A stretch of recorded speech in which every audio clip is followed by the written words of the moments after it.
I'm here with Trevor McCandless, founder and CEO of Fusion CPA. And today we want to talk about family businesses. It is a huge part of our practice. It is growing exponentially. And I think Trevor has some great things to share with regards to family practices, the dynamics involved there, and how it affects you, and some of the services that we offer.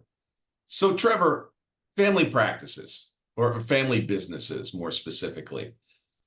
They got a lot of different and unique nuances. Why do we focus in this area?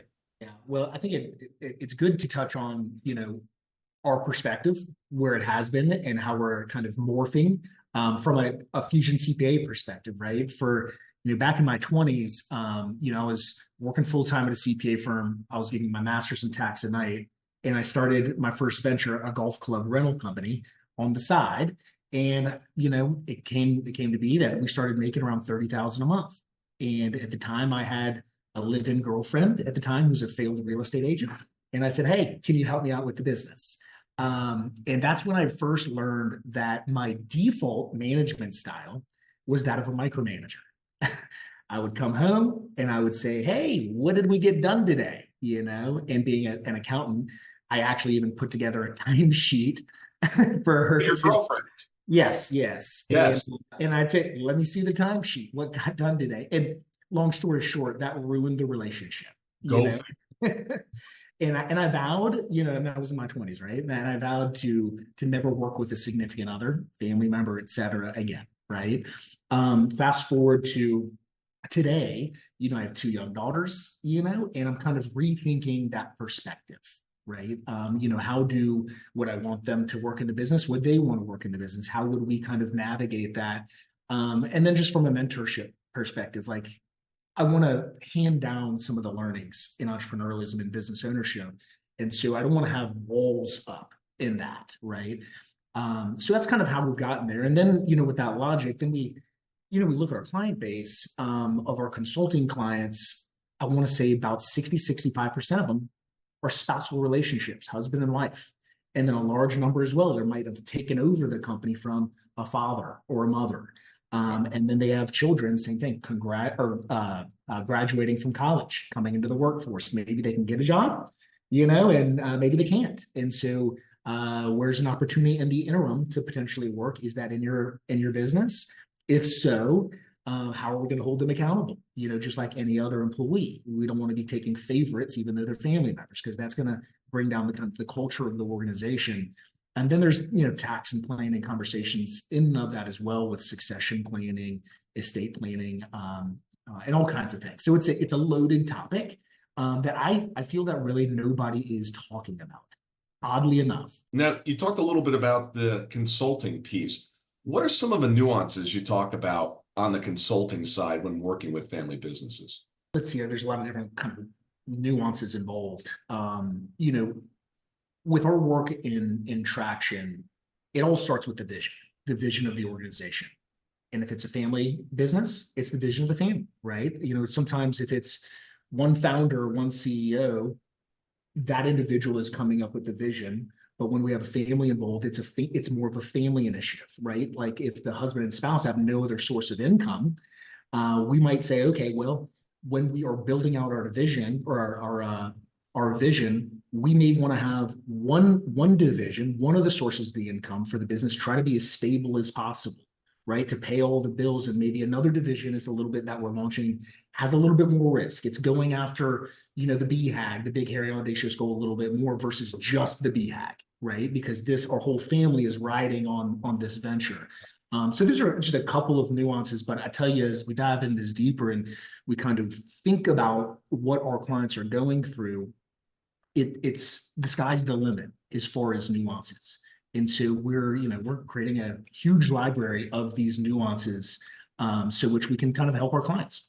Trevor, you have a team of highly qualified traction experts. And for those that are not familiar with traction, would you describe it as a blueprint or a roadmap for a business to follow that helps systematize and standardize the business? Yeah, I typically refer to it as a framework, right? Framework, yeah. A consistent framework for which we operate our company. So, as I said, it starts with a vision. Where do we want to go? And then how do we back into that? on annual goals, quarterly rocks, as we call them, or quarterly goals, goals that can't be tackled in a week, that it's going to take 90 days to tackle. And then we have monthly and weekly key performance indicators that help guide us to the success of achieving those rocks and those forecasts and the numbers that we're going after on a 1 year, 5 year basis. Let's talk a little bit about, I didn't realize how many family businesses there actually are in the country. I knew it was a lot, but I had no idea what percentage or numbers. Talk a little bit about, how many businesses out there are family businesses? Yeah, man, we've been diving into these stats and we're still diving into it. We know our client base, but then, the bigger, the United States as a whole and even the world kind of, they replicate what our client base is. Some quick stats that we found is like 75% of entrepreneurs, 81% of established business owners co-own and or co-manage their business with family members. Wow, 81%. And that's established businesses. So that actually, I was surprised that figure actually went up a little bit. So it's a very large amount. Now, we say co-own and or co-manage, their businesses with their family members. That could be, a son, a daughter, something involved in the business, which isn't surprising, right? And maybe those stats are a little bit skewed high just because it might be temporary. I'm sure there's a framework, just like traction, of things to do that you need to do in order to make a family business successful. One of the things that comes to mind for me is you have to have really clear duties and responsibilities, right? When things start to get jumbled together, it's like, are you responsible for that? Am I responsible for that? In any organization, it gets complicated, but in a family business, that whole dynamic just gets amplified.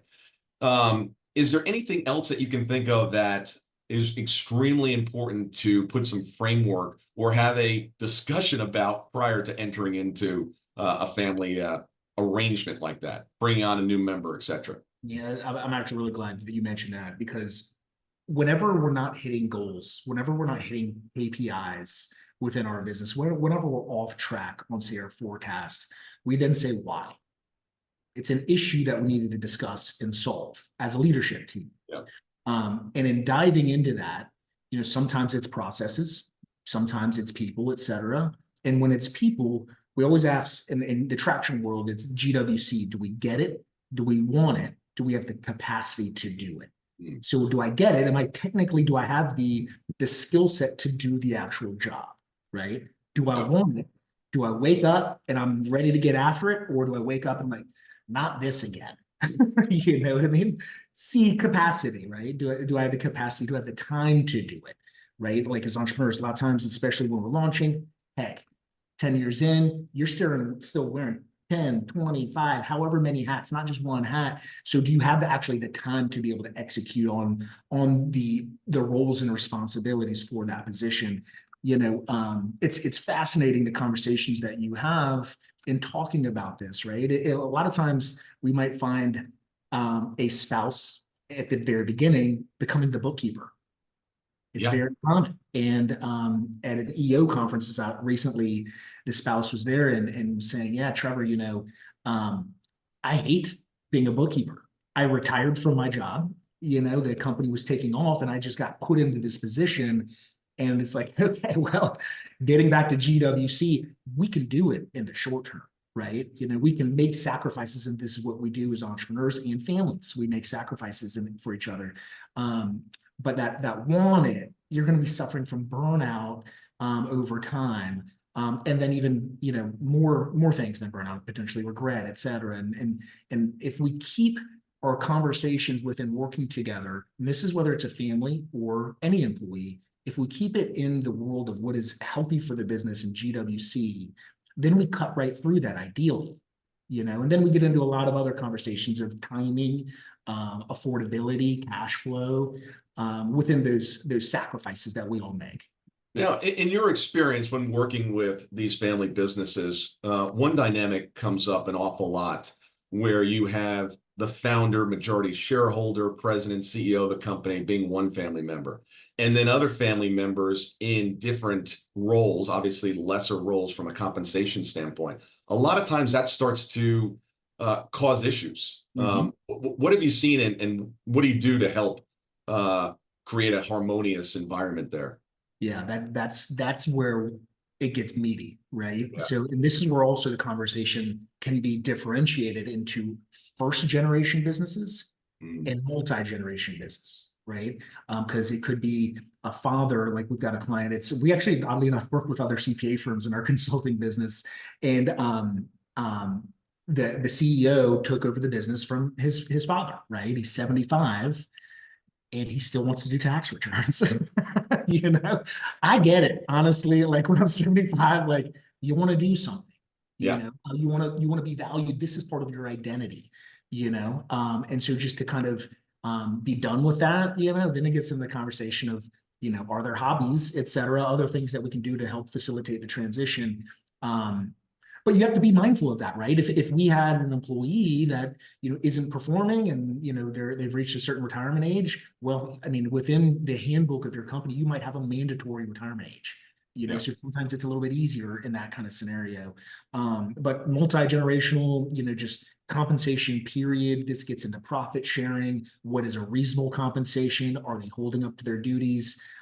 It needs to be consistent across the board. And I think that's what a key piece of this is working with each other and our clients with a high degree of emotional intelligence, right? I think that the accounting profession, while I love our accountants and accounting friends, emotional intelligence isn't always at the forefront of how we're described, you Yeah. know, and that's something that we really strive towards, right? Is kind of being all ears to the big picture and then saying, okay, what are we charging at to as an organization as well.